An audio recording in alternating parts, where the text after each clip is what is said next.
Hey guys, today we're going to be comparing easy work from home jobs versus high paying remote work. Now, this comparison is not going to be your usual comparison, but I hope that as you're listening to this and as you're actually looking out for remote type of jobs, plan yourself. Like, plan if you want to start up with this. How long do you plan to do this? And then, if you think it's just best to go for the other type of work from home jobs, then why not? So the first comparison that we're going to do is the skill level required. For easy work from home jobs, they usually require minimal to no skill or experience. But let's stick to skills attached. Now, easy work from home jobs require no skills.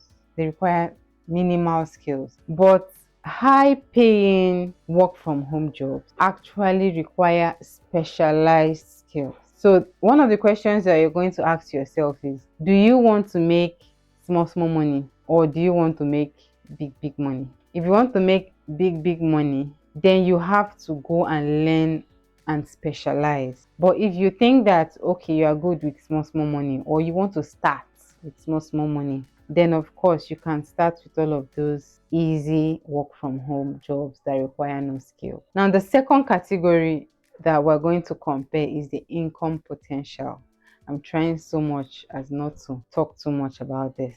What you will understand is that when you have a job that requires no skill, no experience, or minimal skill, the number of people who are going to be looking for that job will be too much. So many people looking for that job, which means that the demand of job seekers are going to be high. Now, the problem is that the people that pay for this job, because they know they will always get people to do it, the pay is usually very low. The pay is very low because the demand of the people looking for these jobs will always be high. Meanwhile, high paying remote jobs, because they are specialized and there are fewer people who know what they are doing when it comes to this specialized remote job, the number of people, the fewer people, make it difficult for recruiters or companies to find people who can do this job the way they want it to do. So they're willing to pay a lot of money as long as you know what you're doing, as long as you're specialized. You get, when it comes to high paying jobs, the income potential is limitless. You can go as high as possible. But you see, when it comes to easy work from home jobs, I'm talking about translation, all those no voice, all those things that you guys like. I did it, I started with it, right? Those things have saturation. They are competitive, they are highly competitive. The potential of going high, the potential of climbing high a particular career, Kiniko, is almost impossible. Now, the third comparison I'm going to be making is the workload versus responsibility. So now, easy work from home jobs usually have easier or lighter workloads, right? So the jobs that you tend to do when you're doing easy work from home jobs, they are lighter. They are usually shortened. They are easy to do. Meanwhile, people who have high paying work from home jobs or remote jobs actually have complex workload. They tend to work with more people. They tend to work with more, even if they're not working one-on-one with some other people, they are working out of what someone else have done. So they do a lot of interpretation of what someone else have done. So it's basically much more workload. The fourth thing I'm going to be comparing is flexibility. Yes, I know we always say that work from home jobs come with flexibility, but then it depends on where you are in the hierarchy. If you're doing the easier work from home jobs, you get much more flexibility, you get much more allowance as per when you get to finish a particular task or series of tasks. Meanwhile, people who do higher paying jobs, more workloads, they actually do have more stricter deadlines. Like, because they have a chunk of an entire project, most of those projects are dependent on something else or depend on something else to happen.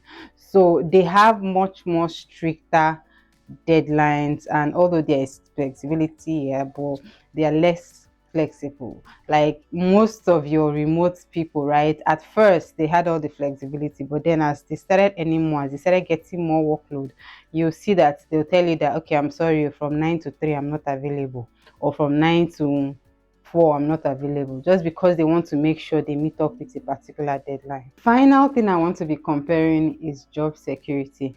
You guys, job security is very important. You have to think about it from the start, from the start. So what am I talking about job security? Now, the easy work from home kind of people, right?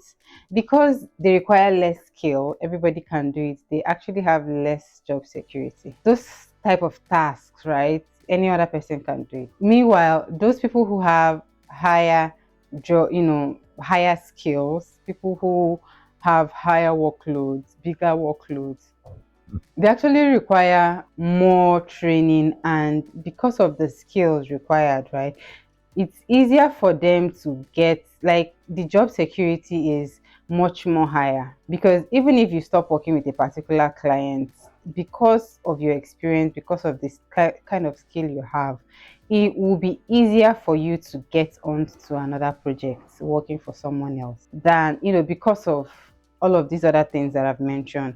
But then this job security is quite higher for people who are on high paying job, remote jobs. Now, what or why am I making this comparison? You might decide that the type of remote jobs you want to do is those easy ones, those translation, transcription, kiniko, voiceover, kiniko, and that's fine. That's you, right? Maybe because you actually have a full-time job that is actually quite demanding, and then I understand that. Some other person might decide that they want to do the high, paying jobs, or right from time, so it will require for them to start taking up skills and all of that, which is also quite understandable. But I want you to understand, to make sure that you know what you're doing and why you're doing it. As I mentioned earlier, I started with those low skill, no skill type of jobs, translation, transcription, because that was literally what I could do. Before I now started learning certain tools, and then I was able to offer virtual assistant services. Then over time, I started learning certain managerial skills, and then I was able to, help in managing projects. And then you see how it goes, right? And then that was my journey, or that is my journey. For some other person, it might not be. It's all left to you to know which particular type of remote job you want to start with. More important is not just the job you want to start with, but where you want to go from there, right? So just have the end in mind. Even when you're, still making $5 an hour, have the end in mind. So if you're watching this video for the first time, and you like it, you feel like I actually give you value, please give me a thumbs up. And if you've not subscribed, feel free to subscribe.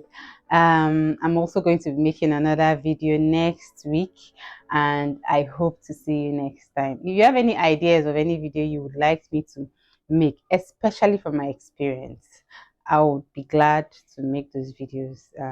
Thank you. Bye.